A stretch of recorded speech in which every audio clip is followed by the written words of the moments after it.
భద్రాద్రి కొత్తగూడెం జిల్లా అశ్వారావుపేట నియోజకవర్గంలోని పెద్దవాగు ప్రాజెక్టు పూర్తిగా డ్యామేజ్ అయింది. ఈ నేపథ్యంలో సమీప గ్రామాల ప్రజలు భయాందోళనకు గురవుతున్నారు. ప్రాజెక్టు కరకట్ట 2.5 కిలోమీటర్లు ఉండగా 500 మీటర్ల వరకు కట్ట తెగిపోయింది.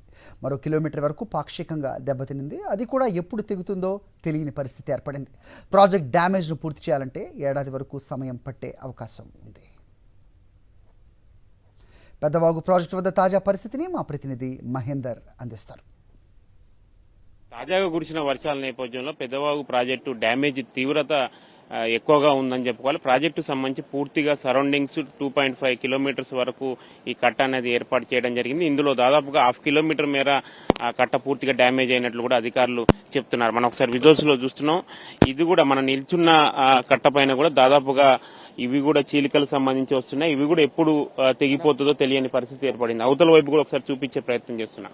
అంటే నష్టం తీవ్రత అనేది ఏ స్థాయిలో ఉందానికి అక్కడ విజువల్స్ చూపిస్తున్న విజువల్స్ ఎందుకు నిదర్శనం. పూర్తిగా కోతబడిందని చెప్పుకోవాలి. ఇట్లా దాదాపుగా 2.5 కిలోమీటర్స్ ఉన్న ఈ కట్ట దాదాపుగా 5 చోట్ల ఇట్లా కోతలకు గురైన నేపథ్యంలో ఇది ఏ మాత్రం పనికొచ్చే పరిస్థితి కనబడట్లేదు. దీన్ని పూర్తిగా రిపేర్ చేయాలంటే చాలా వరకు సమయం పట్టే అవకాశాలు ఉన్నాయి. మరి ఒకవైపు వర్షాలు కురిస్తే మళ్ళా ఈ పనులకు అంతరాయం ఏర్పడే అవకాశం ఉంది. 1989లో కేవలం మనం నిల్చున్న కట్ట దగ్గరే కొద్దిగా 2 చోట్లనే కోతకు గురిగాక ఈసారి ఏకంగా 5 నుంచి 7 చోట్ల కోతకు గురైంది. అంటే మొత్తం ప్రాజెక్ట్ అంతా పూర్తిగా డ్యామేజ్ అయిన పరిస్థితి కనిపిస్తుంది. మనం యువతల వైపు కూడా చూస్తున్నాం. ఇదంతా పూర్తిగా దాదాపుగా 500 మీటర్ల వరకు డిస్టెన్స్ ఉంటుంది. 500 మీటర్ల డిస్టెన్స్ పూర్తిగా కోతకు గురైన పరిస్థితి కనిపిస్తుంది. దీంతో ఓపెన్ గా నీళ్లు వచ్చిన వాటర్ అంతా ఇన్ఫ్లో బయటికి వెళ్లిపోతున్న పరిస్థితి కనిపిస్తుంది. ఇది 3 గేట్ల సంబంధించి ఏర్పాటు చేశారు పెద్దవాగు ప్రాజెక్టు.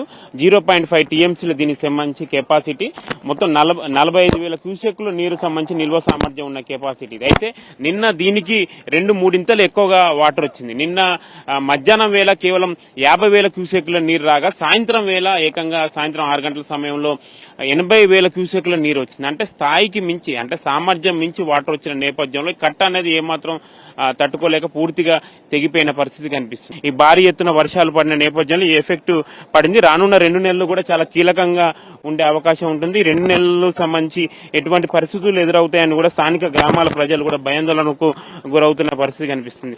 అంటే ప్రధానంగా ప్రాజెక్టు క్యాచ్మెంట్ ఏరియాల్లో భారీ వర్షాలు గత 2 రోజుల నుంచి కురవడం వల్లనే ఎఫెక్ట్ సంబంధించి ఉంది. క్యాచ్మెంట్ ఏరియాలో ఏకంగా 30 సెంటీమీటర్ల వరకు వర్షపాతం నమోదు కాగా అశ్వారావుపేట నియోజకవర్గంలో ఏకంగా 15 సెంటీమీటర్ల వర్షపాతం నమోదైంది. అంటే ఇంత భారీ ఎత్తున వర్షాలు పడిన నేపథ్యంలో ఎఫెక్ట్ తీవ్రత అనేది ఎక్కువగా ఉంది. ప్రాజెక్టు పూర్తిగా డ్యామేజ్ అయిన పరిస్థితి కనిపిస్తుంది. ఈ ప్రాజెక్టుని ప్రస్తుతం ఉన్నతాధికారులు పర్యవేక్షించారు. దీనికి ప్రత్యామ్నాయ చర్యలు కూడా చేపడుతున్న పరిస్థితులు ప్రస్తుతం కనిపిస్తున్నాయి. ఇది పెద్దవాగు ప్రాజెక్టు దగ్గర ఉన్న తాజా అప్డేట్స్. కెమెరా పర్సన్ సతీష్తో మహేంద్ర, సాక్షి టీవీ, అశ్వారావుపేట.